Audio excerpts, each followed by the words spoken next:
even when we talk to people about their different favorite scenes, it's always for like a wildly different reason, whether it's just something that they can't get out of their head all these years later, or it's something that they quote all the time, or something that they just cry every time they watch it, or whatever. It's just everyone has a different reason why they love their favorite scene, and everyone has a different reason why they love Titanic. Titanic Talk with Nelson Aspin and Alexandra Boyd. Here we feature stories from the independent documentary Ship of Dreams, Titanic Movie Diaries, and everything else to do with the iconic ship.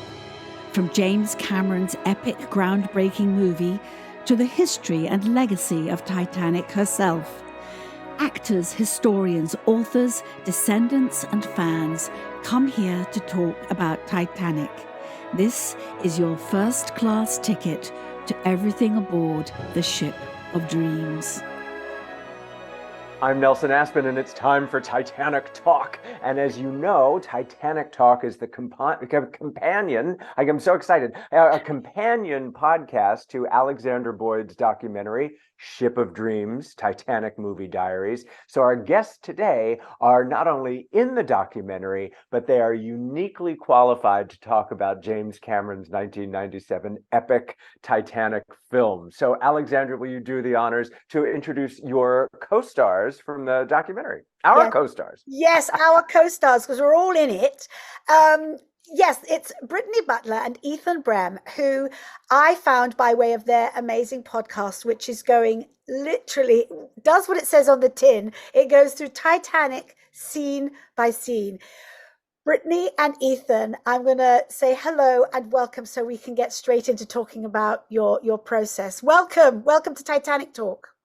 Hi. Hey, thanks for having us. I'm looking at all our faces, and I'm realizing that it's probably been quite more than a year since we recorded you for Ship of Dreams. Yeah. But in that time, we have all gathered about ourselves, all of these people, all of us who just love to talk about this ship, whether it's the film or the costumes or James Cameron or the history, and people who are descended from people who were actually on the ship. And I still have to sort of go, how did we get here? And I know how we did. It's because everyone just is, I don't want to use the word obsessed, but it's passion, isn't it? It's passionate about this story. And even though you've told your story in the documentary, Brittany, tell us a little bit about how you found this film. It was your mum, wasn't it? Yeah, basically. So I feel like I have like the pictures laying around like right here. Um, so I first heard about it because my mom came home from the movie theater back in 97 or 98, and I had a babysitter and she came walking in the house and she was still emotionally moved by it, and this is all the way on the ride home from the movie theater already, and she's walking in the front door and she just sort of looks at me and loses it again, and she just starts crying, and I went up to her and I was like, "What's wrong?" And all she could say was just that the movie was so good through tears. And then that just immediately ignited an interest in the movie for me, and I'm 5. And I just asked over and over and over and over and over again if I could see the movie, until they eventually let me watch it on VHS when it came out, and I just became obsessed. And I have this little cutout picture here of me. That's supposed to be me as Rose failing with that red wig, No. And that's my cousin as Hercules. It's priceless. I think we have a photograph of you also on the prow of a ship with your arms out in the classic pose. Yes. Yep. And I got where is it? And I got yes, my that's it. There. With your heart of the ocean, so cute. Yes, heart of the ocean ring now. Rude not to. And you've got the tattoo. I do. Yep. Make it count, isn't that right? Make it count. You've got make it count. Now, Ethan, do you have any ink on your body as it relates to the Titanic? No, I don't actually. Yet. Not yet. Yeah, We need I a think I'm gonna Titanic have. tattoo artist. That's what we need. Yeah, I think I'm just gonna have Jack and Rose on the bow on just across my Your whole back, back. just my, up and down. Yeah, my next Or one. yeah, from or Jack and Coke. That would be They'll be something else. holding Jack and Coke, I think. Yeah. And how did you two? Because you all four of us are in different states of America in this great country of ours. But how did you two initially connect?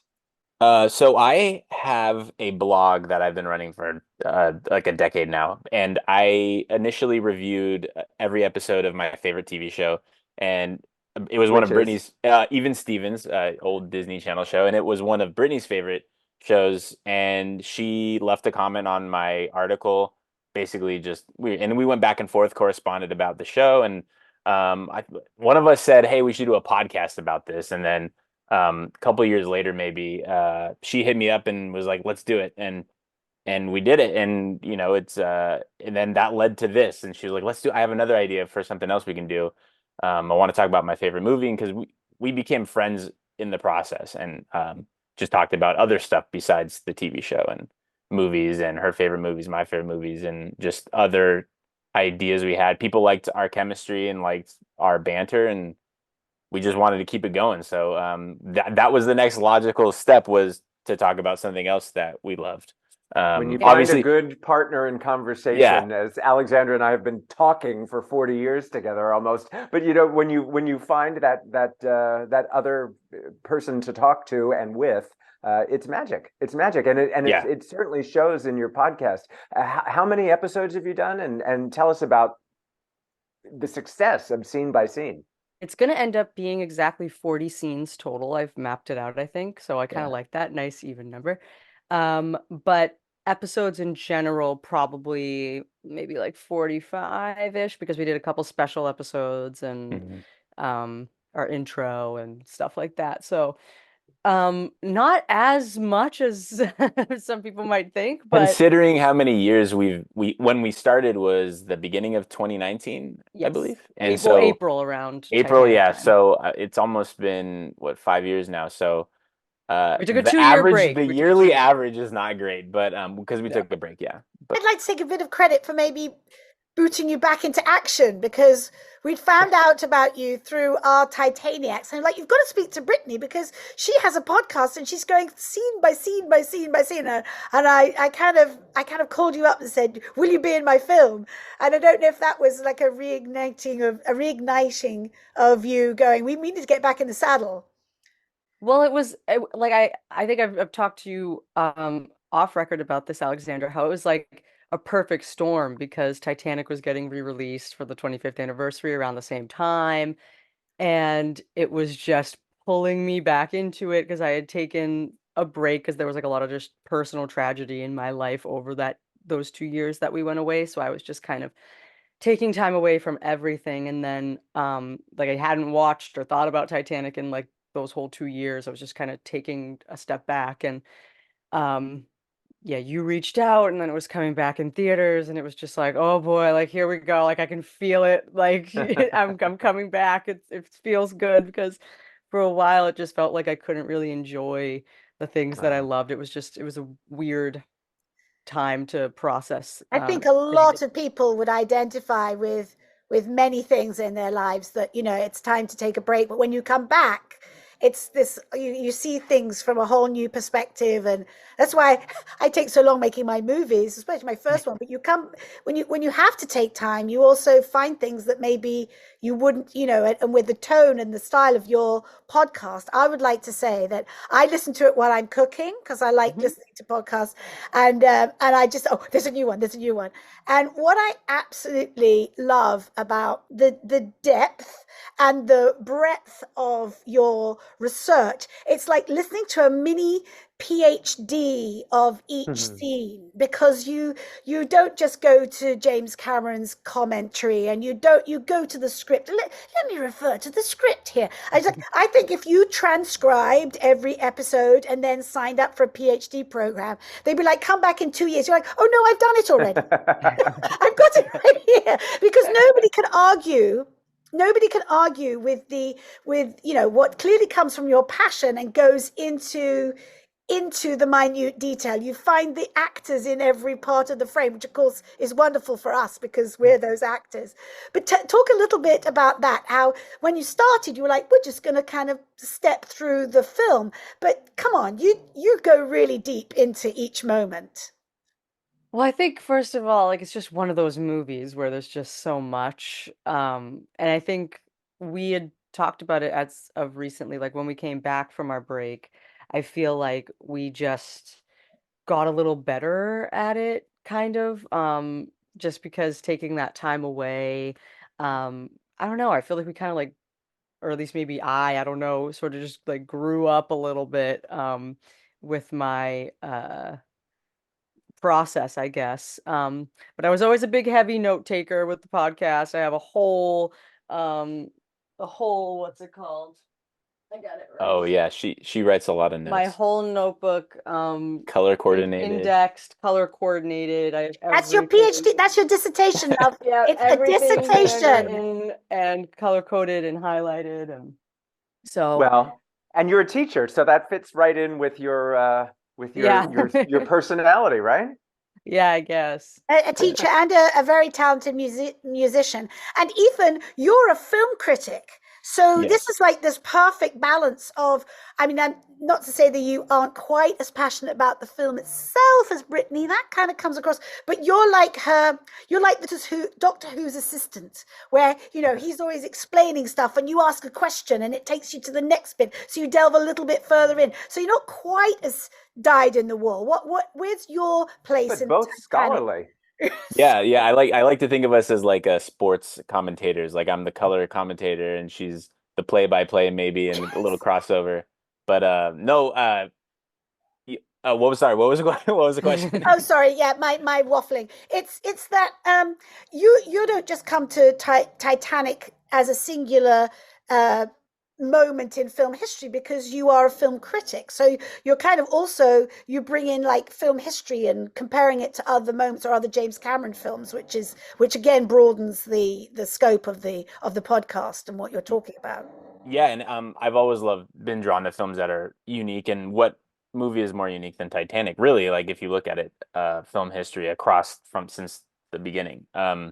And it's a seminal movie for a reason, and it did so many things.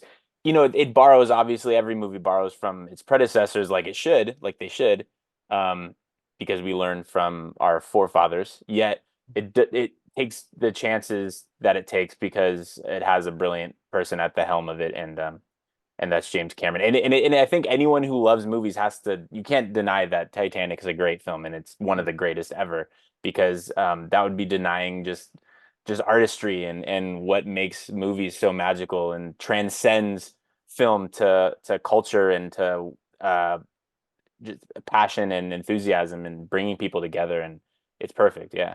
And taking it To me, scene it, by it would be scene. denying common sense. Yeah, yeah, exactly. You could say that too. Yeah. But I was going to say, taking it scene by scene, what is either on air or off air? What is the scene you each get asked about most frequently, or that people will say, "Oh, that scene is my favorite," or "What do you know about this particular scene?" Is there one particular scene that you get asked about? When I tell people who maybe I don't talk about movies a lot to, they say, "Oh, the Jack could have fit on the door." Like they always bring that up. But like on a deeper level, people who do like the movie, yeah, I don't know if there's a specific scene. I'm sure Brittany, you have more experiences with that. Well, it's interesting because at least from like, other fans of the movie that we've talked to, um, everyone has a different favorite moment. Yeah. And it's so amazing. So the way we've had guests come on each episode to talk about their favorite scene. And it's their favorite scene for like a reason you maybe never even would have thought of, or like it's just for some reason this scene resonates with them. And that's been something that we started doing maybe like a little under halfway through the podcast, we started bringing guests on to talk about their favorite parts. I think was Liz our first one with first class dinner? I Yep, think she I was. believe so. And you know, our friend Liz Osmond, she's another person who also has Make It Count tattooed on her and had a whole journey with the film from when she was 7. And so there's just so much overlap too, which I love with everyone's stories. But yeah, I mean, the whole movie is like one big scene to me. Like Yeah. it's like you can't really choose a favorite moment. And from talking to other people, I mean, yes, people do have their favorite scenes, but um I think like when you say Titanic to someone, like I have a Titanic podcast, I tell someone, and it's always just like, oh, like it's just Titanic, you know what I mean? No one really ever zooms in on one particular thing, I think. Well, when you saw the deleted scenes in, the special editions and everything, were there any that you felt, oh, I wish that had been in there? Like, do you feel that any of those scenes, like the one with Alexandra speaking, I wish that were in there. It's so That would have been short. cool. So That would have short. been cool. Yeah. I maybe should have gotten a lifeboat as well, but somebody else ended up with that. And I maybe had a line too, but somebody else got that. Listen, it's showbiz. I'm still here. I'm still here. I'm still in that goddamn movie. I There can't you say I go. was there. You are a very prominent shot too. I am glad they didn't go with the alternate ending though, Oh, with older Rose on the railing there. But Yes. yes. Well, it is Um, interesting to see, isn't it? The process. Like, let's just film it. Let's have it. And this is very common, not in at my level, because you just film as much as you possibly can, hope you can use all of it. You get rid of very little because you don't have the time or the money. But if you have the time, it's lovely to. Can you hear my pug snoring? Is I'm that hearing the I was dog. wondering We what have that to. was. We Yeah. have to. It's not my I keep stomach. muting It's her myself. No, it's dog. I keep muting myself. I have a question because the scene that stands out to me isn't really even a scene; it's a shot. But because, as you know from the documentary, I have my favorite passenger, who isn't even mentioned in the film, is Milton Long, who was companions with Jack Thayer. So from the history of the history of Titanic, not the movie, Jack Thayer and Milton Long, to me, are strangely absent from the film. Those characters are not in the film. But the two guys kicking the ice block around after the Titanic, to me, that's Jack and Milton. Mhm. So I don't know. yeah. That's what. So I wanted to ask you if you'd had any commentary or analysis of that scene, because I wanted to find out more about those guys. That's interesting.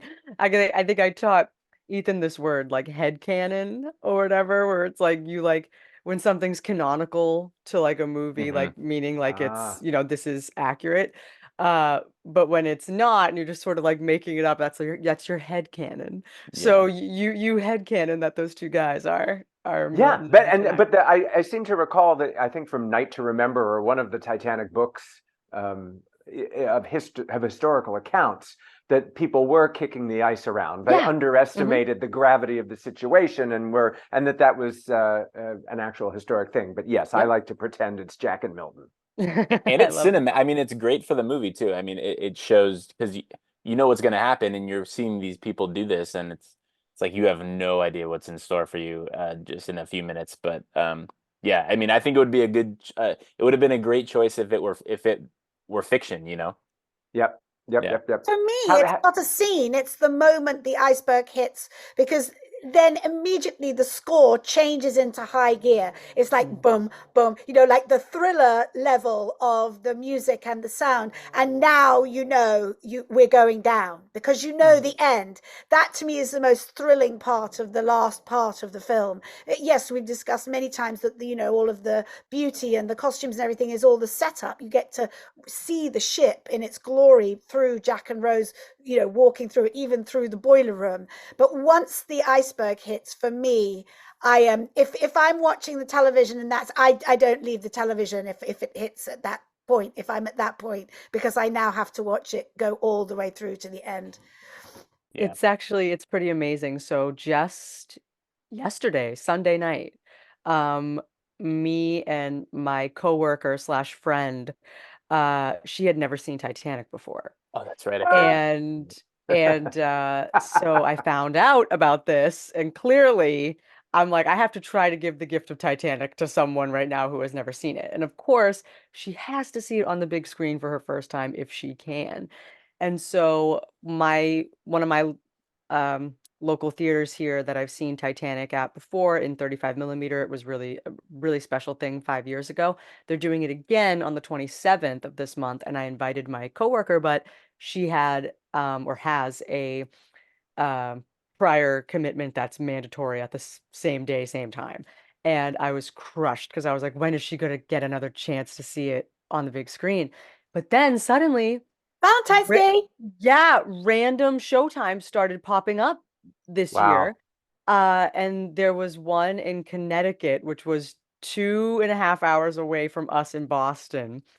And I asked her, I said, hey, I got a proposition. Would you like to take a road trip with me to Connecticut on Wow. Sunday to see Titanic? Because this is your second chance now to see it on a big screen. And she was like, sure, let's do it. So we went yesterday, and like what you were saying, like with the sinking, she literally, like I could see her reacting to it in real time for the first time, which was just amazing. She was sitting like this in her seat, like she was stuck like this for like the whole Oh sinking man, sequence, the whole sinking that's sequence. And then great. with every little thing that would happen, I would see her like getting stressed out, like being doing this, like doing this. Like it was amazing. And of course she was full on tears by the end. And Were you quite envious of somebody who got to see it for the first time? Because you never get a second first time. Was there something in you? exactly. I mean, well, it's always kind of fun. Like you try to watch it through their eyes a little bit and try to see, because when you've seen it like well over 400 times, like me and so many other fans have, you kind of forget like the power of like certain moments because you're so used to it. And then, I see her like having this like visceral reaction to like these moments that I've seen, countless times, but it just keeps it so fresh when you try to see it that way. And of course, for me though, still, I was still shocked. I can't remember what part it was, but maybe a little over halfway through, I was like, "Oh wow, we're a little over halfway through." Like it still does not feel like 3 hours at all, no matter how many times I watch it. Yeah, it goes I by Wow. find fast. myself saying, like, get in the boat, Rose. Like, I'm suddenly Francis Fisher saying, get in the boat, Rose. But I think, well, maybe this time she will. And of course, that's never how it works out. But I don't know. What keeps it fresh for you, Ethan? I notoriously don't watch movies a lot on repeat, you know what I mean? Mhm. Rewatch movies, I should say. And so I've found that throughout my life, even my favorite movies, like I'm when Bill and Ted's Excellent Adventure is my favorite. Uh I kind of just every time I watch a movie, it's like a different experience because I like to wait a couple years between rewatches. So I think the thing that makes it the most fresh on my mind is just when you watch a movie this time and then you see a bunch of other movies that are, whether they're inferior or on the same level, and then you watch the same movie again, you contextualize it differently, and you're like, okay, well, I see how it influenced these movies, or I see how it kind of did this better than these movies, and so how it made me feel better than these movies. And so to me, there's so many things that Titanic does better than like thousands of movies. Whether it's the thrill or the romance stuff or just the special effects in the 90s. I mean, the stuff a lot of it holds up still, just Mm. in terms of how effective it is to a viewer in modern day, which is incredible. Mm. I Like was my just going to friend who say the just old saw it. special effects, Yeah, from the Barbara Stanwyck version or yeah.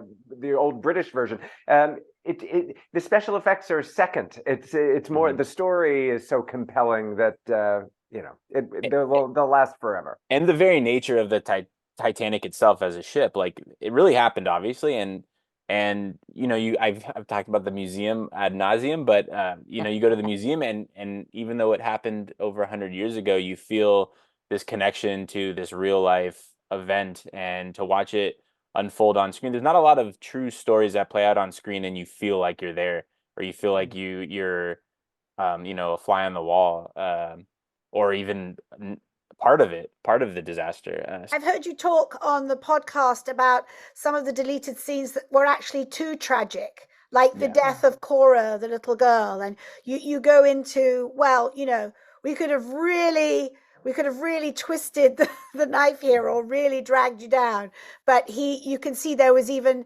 temperance in the moments he did choose. Like we see the deaths of Fabrizio and Trudy Bolt and lovely Rebecca Klingler, mother at Stern, her imminent death, but some places he felt were a death too far. Yeah, and I think he had the luxury of showing so much of what he wanted to show already, that I think he probably, more than probably most filmmakers, felt okay maybe cutting certain things out, because he's like, okay, I have to kill my darlings, but at least I got to show a lot of what I wanted to show. And I think that his vision and what resulted in the final product was I'd like to think is pretty close. So if you don't like to rewatch a film, Ethan, if you guys know you're doing, we're going to do a podcast on this particular scene, Mm-hmm. do you just watch that scene Yeah, to prepare? Just the one scene? I'll rewatch a few scenes before usually, and then to get myself into it, and then that scene, and then sometimes I'll go a little bit after.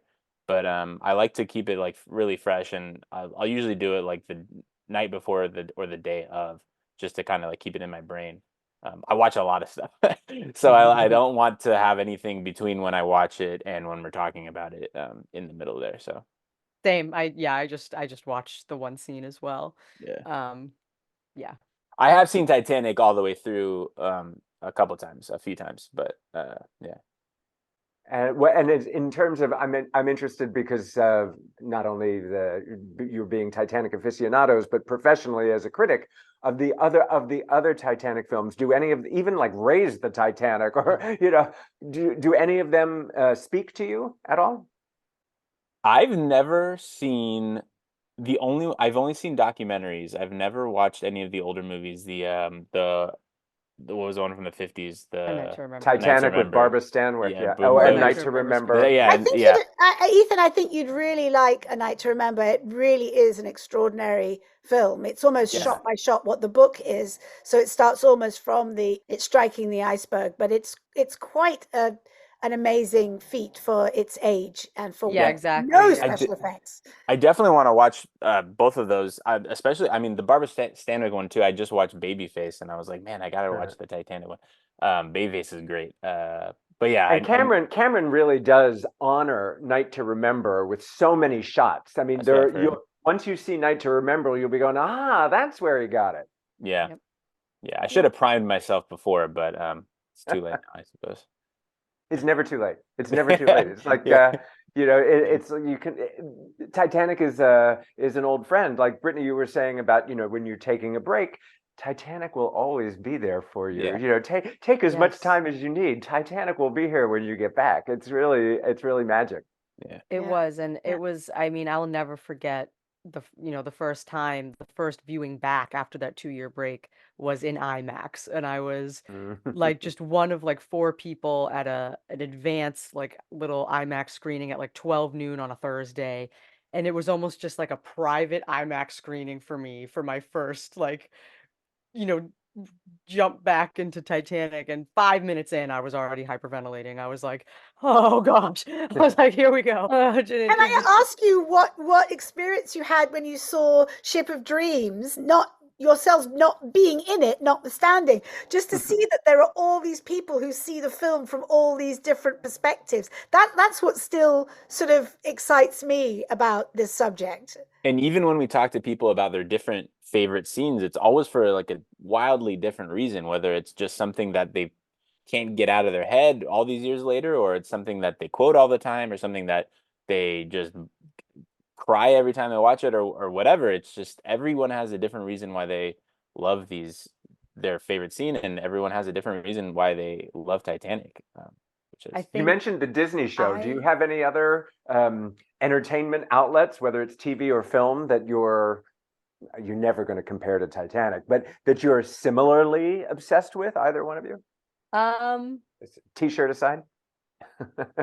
I don't know. Back to the Future, definitely. Yeah, you love that. Yeah. Yeah, and Star Um, Wars, as you can probably see a couple of my oh books yeah, I on. got Jaws always moves me. I'm always Jaws is amazed great. by and what the impression that made of me when I was 11. We had to sneak into the theater because we weren't really old enough, and just the jump scares in that are very good. And Mm, when I see it, it's amazing how dialogue sticks in your brain because there was no VHS to rewatch it and rewatch it. So when you yeah. watch something once when you were very young, and then there's certain sequences and certain, this is no boating accident. And you're going to need a bigger boat and all those things that people are now in the lexicon, but they just dug right in right from the first viewing. It's I, w- fantastic. I was reading I'm in the middle of a Pauline Kael book right now. It's kind of compiles a lot of her essays, an old film critic, if for those who don't know. Oh, yeah, And not that well. Yes, old. So that's why I know yeah. And I her. mean she's great. She has a very unique style of writing, but she said Indeed. something, and was something I read today actually, that a lot of times we revisit these things that we loved when we were young, and sometimes we don't always agree with our opinion of it as art when we're older, but we are still drawn to them more because we love the fact that what we loved back then and what we love now is still the same, and it kind of is the through line of what connects us to our childhood and what connects us to our youth and what we loved back then. And it's so cool how that's how nostalgia works in these mysterious ways, right? That totally resonates. I haven't It makes perfect sense that, Hmm. and again, all of the Titanic fans that we speak to, it goes back, it's almost always somebody who saw it when they were really quite young. 6 is an optimum age, 11 is an optimum age for some reason. That keeps coming up, that, oh, I saw it when I was this age and it just blew my mind. That was it. I was completely connected And to Brittany, everything how about it. old were you when your mom said you could go? well, it was like I was 5. I saw it when I was 5. Because I would have been, let me see, 93.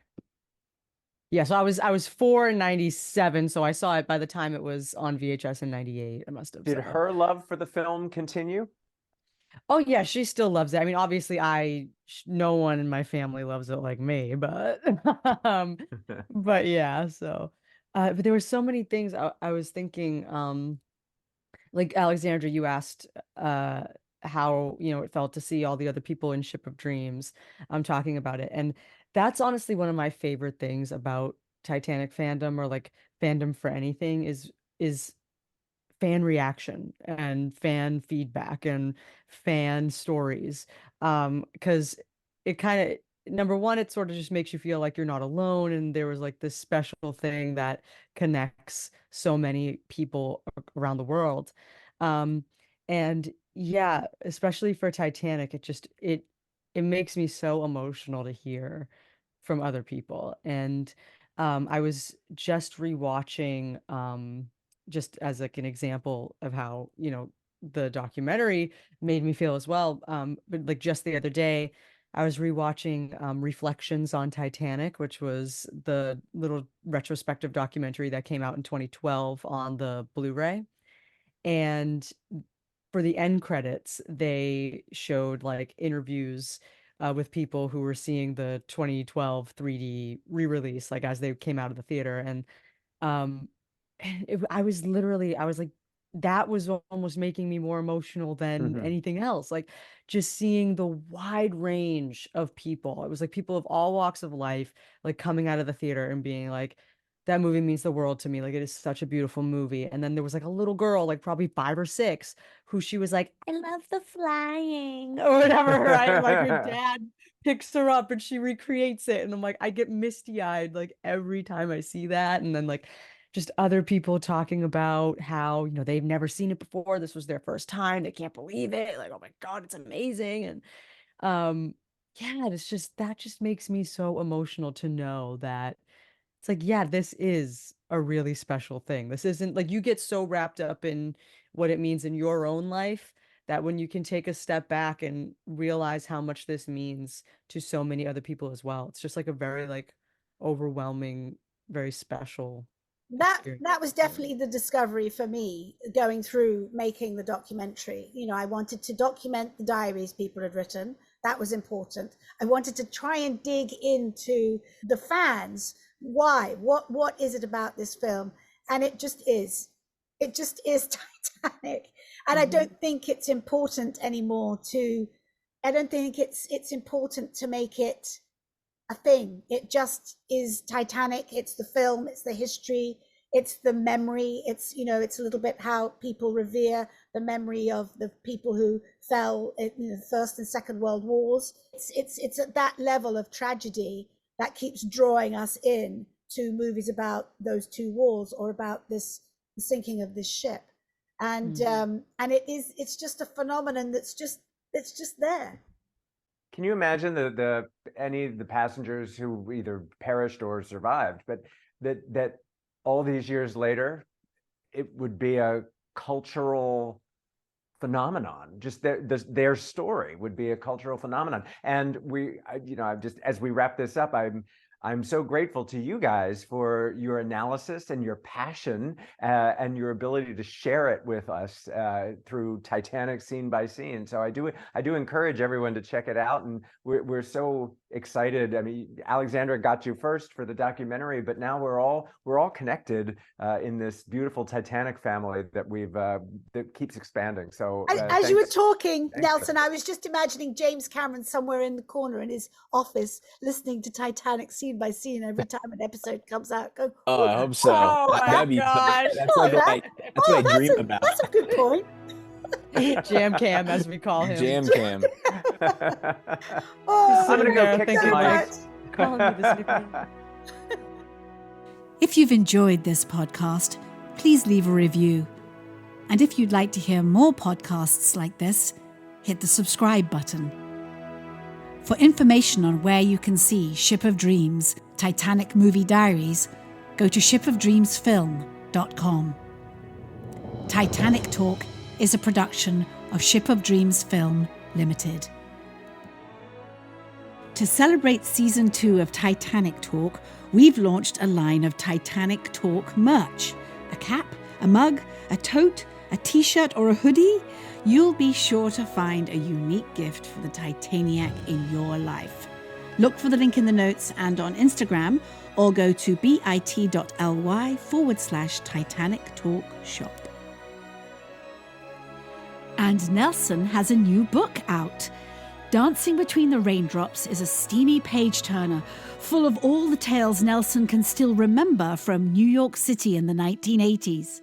It's a coming-of-age story about friends in the era of big hair, padded shoulders, and punk rock. Dancing Between the Raindrops is available on Amazon, or ask for it at your local bookstore.